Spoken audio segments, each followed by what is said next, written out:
Good afternoon, and welcome to the 800 Credit Score Man Show. I am your host, Kevin King. He is I, and I am him, the 800 Credit Score Man himself. And I want to thank each and every one of you, like I do every week, for coming in, tuning in to the 800 Credit Score Man Show. Do me a favor and share this show with whomever you like.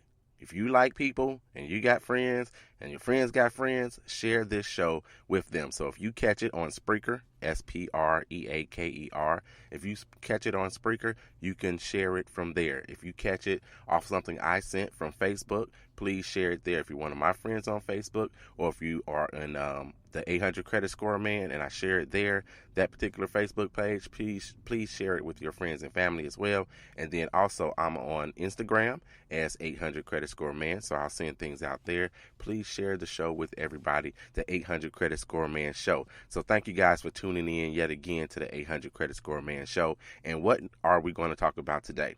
So all week I've been sending out these pie charts. So there's a couple of pie charts that I sent out this week because they're new. There's some new ways to look at your credit, and the scoring system is the same. So your score runs from what? From 300 to 850. That's where your credit score runs from on all three credit bureaus, TransUnion, Equifax, and Experian. Runs from 300 to 850. But there has been this traditional route where you say, well, this particular number to this particular number means you have good credit, or this particular number and down means you have bad credit or poor credit. So there has always been a particular model out there. So now there appears to be a few changes in that, and that's what we're going to explore today. We're going to explore those changes. We're also going to take a look at something about charge-offs. So we have a question of the day. And if you're new to the show at all, this is your first time tuning in, welcome. Welcome to the 800 Credit Score Man Show. I'm here every Saturday, 1:30 Central Standard Time, but you can catch it on demand at your leisure anytime, 24/7 on iTunes, on Stitcher, on Google Play, and it's even on YouTube. And you can always come back right here to Spreaker.com, and you can find the show here as well. And if you are on Spreaker.com, please follow me. Click that follow button, fill out a little profile, and follow me there. It's extremely important that you do that. When you do that, there's an opportunity for you to get updates, or you get alerts every time a show airs, and then you'll know exactly when I'm on the air. You never know. Someday in between the middle of the week, I might go ahead and pop on the air, and you'll know it before anybody else does.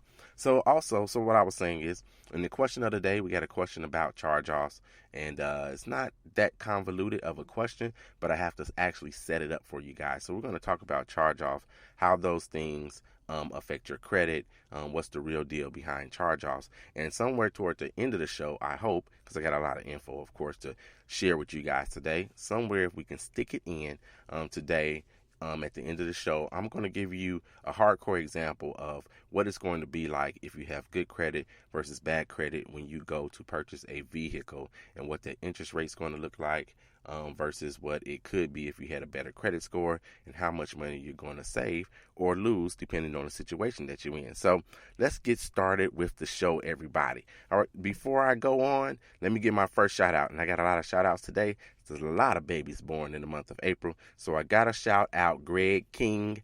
Greg King's birthday is actually today, so happy birthday to you. My name's Kevin King. His name Greg King. We are first cousins. We are also members of the same fraternity, Kappa Alpha Psi Fraternity Incorporated. Probably one of the men that influenced me the most to become a member of Kappa Alpha Psi was Greg King, and all of the brothers that he hung around with when I was younger and in high school, and that influence. So I want to say happy birthday to you, cuz. All right, so let's jump into these scenarios. All right, so traditionally speaking, you would look at your credit like this, where the credit bureaus and lending institutions look at your credit like this, traditionally speaking. So if you had below a 600 credit score, then you were considered to have bad credit. That's what it's always been. And then if you had from 600 to 650, then you had poor credit. So poor or bad credit, to me, really what's the difference? There is a difference, though, actually in there in what you would pay, what you could be approved for or not be approved for. So there is a difference in there, but that's how it traditionally fit. Then you would move on from that to, say, 650 to 700. You would have fair credit. Now, the majority of people sit here. They sit in the fair credit range. The average credit score is 673, according to a survey back in late 2015, maybe even early 2016. The average is 673. So the bulk of people sit right there in the fair range from 650 to 700, and really 650 to 699. So if you go from 700 to 749, you're considered to have good credit.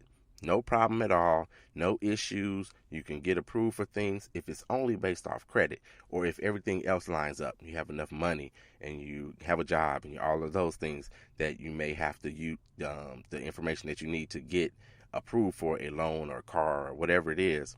You have no problems at all there, and you get a pretty good, decent interest rate when you sit from 7 to 749. And traditionally speaking, 750 and above is considered to be excellent. That's when you have excellent credit. You get the best of the best interest rate when you go anywhere, whether you're going to apply for a car or apply for a home, then you're going to get the best interest rates. Again, your scores move from 300 to 850. So anything 750 and above. Some cases, some people pushed it to 760 and above, then you would have excellent credit. If you had an 847 or if you had a 797, you would get the same interest rate. It doesn't matter what it is. You're going to get the best of the best there. So that's what has been traditional. Now, earlier this week, what I did share with you guys all over my social media. So if you're on Twitter, follow me at @creditscore_man on Twitter. If you follow me there, I always follow you back. So if you need a new follower, you need to get some more followers, please hit me up on Twitter. That's at @creditscore_man on Twitter, and I will follow you back. I also placed it on Instagram where I'm at 800 Credit Score Man on Instagram, as well as Facebook. So I've been posting it all over the place. I post that pie chart, if you will. So the pie chart has, and it would be good if I had it in front of me, but I've been looking at it so much that I kind of memorized it by now. So the pie chart has two different charts on it, the picture I sent out. So there's one that says FICO at the top, and the other one says Vantage. So let's take a look at Vantage first. And if you have it on you, it would be good to be looking at it right now. If you don't have it on you, after the show, get in there and take a look at it. Or go grab a pen and a piece of paper right now so you can write these numbers down as well, so you can kind of see where you fit and where we're going today. All right, so we're going to take a look at the Vantage one first. So it's almost identical to the traditional model. Almost. They changed the wording some. So we talked about bad, poor, fair, good, and excellent credit in the traditional model. This model, they named them very poor, fair, good, and excellent. So that's what they've named the different categories. So you see that there are 5 categories of where you can sit. Think about where you are right now. We're not going to dwell on if you're poor or very poor or bad in terms of your credit. We're not going to dwell on those things because we're all going to look at moving to the next level. So if you're in the fair range, we want you to move to the good range. If you're in the good range, we want you to move to the excellent range. So that's what we're going to focus on. So if you're in the poor range, we're not going to focus on that one. We're going to focus on getting to the next step. So let's take a look at this pie chart. So for Vantage, and Vantage is a scoring model. Like we talk about your credit score and we talk about FICO. Vantage is a scoring model. It's a model that the credit bureaus have kind of come out and developed themselves versus like FICO.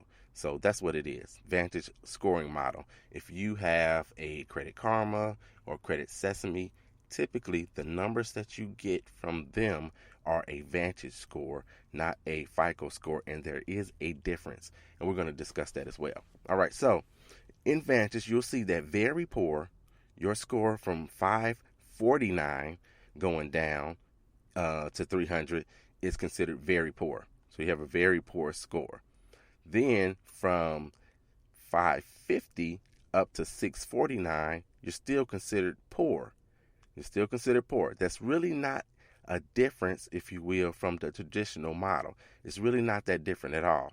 Then from 650 up to 699, you're in the fair range. Pretty much the same as the other model. And then 700 to 749, you're good.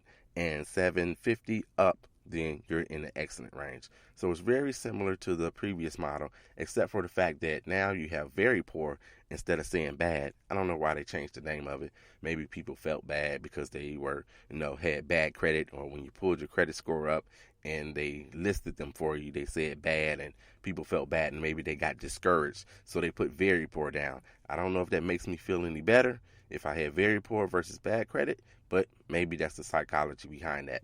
So, all right, so you got very poor, poor, fair, good, and then excellent. So pretty much in line with the previous model as well. So that's where Vantage is. Let's talk about Vantage a little bit versus going to, say, FICO. So I said, when you pull a Credit Karma or Credit Sesame, somebody like that, typically, or if you even go to, say, Experian.com, oftentimes what they'll give you is a Vantage score. When you go on to any of these types of sites, pay attention to what they're saying. See if it's a Vantage score. If they say that it's a FICO score, see which one it is, because it does make a difference. It's a separate model. Your scores could be widely different. They could be the same or close, but typically they're widely different. Sometimes you'll see that Vantage scores are lower than what your actual FICO score is, and sometimes it's the reverse. Your Vantage score may be higher than what the actual FICO score is.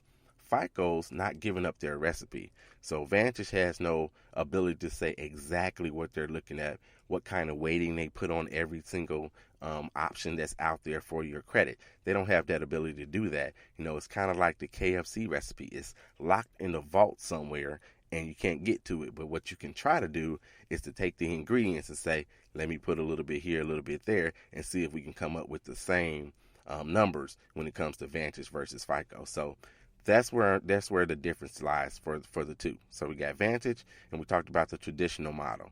So before we go on, I want to go ahead and I'm going to give you the FICO portion too. And then after the question of the day, we'll probably compare those things, and we'll talk about some additional advantages of either one of those scores. All right, so let me give you the FICO. Here's where the difference comes in with FICO. So with FICO, on that scale, or on that pie chart that I sent out to you guys, it's going to say 300 to 579 is actually very poor. So 579 down to 300 is considered very poor. Now in the previous chart, you'll see that the 549 was considered very poor. And so now what FICO has done is take it to 579. If you go from 580 to 669, and this is where the difference is. 580 to 669, you're considered to have fair credit. Now, previously, if you were in the 580, you would be considered to have poor credit if you were at 580 in the previous model and compared to Vantage. At 580, you would have been poor, but they're saying that your credit is fair at 580. And also, you can obtain a mortgage at a credit score of 580. So there are certain mortgages out there that you can qualify for even if you have a 580 credit score.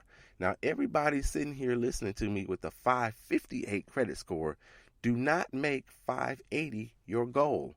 580 is not the goal. The goal should be to get to 650 or 640 because I preach it all the time on these airs, if you increase your credit score, you can lower the interest rates that you pay. So the higher your credit score, the lower the interest rates, and it's going to save you money at the end of the day. And at the end of this show, we're going to give you an example of exactly how that is done in actual dollars and cents, how that's done. So again, 580 to 669 is the fair range in this new model with FICO. From 670 to 739 is considered good. Now, previously, to have good credit, you had to have a 700 to 750, or the 749 technically, to be in the good range. This good range is now 670 to 739 in the good range. So, when you see that, there are a lot of people that have been on the cusp of making 700. There's a lot of groups out there that are saying, We're the 700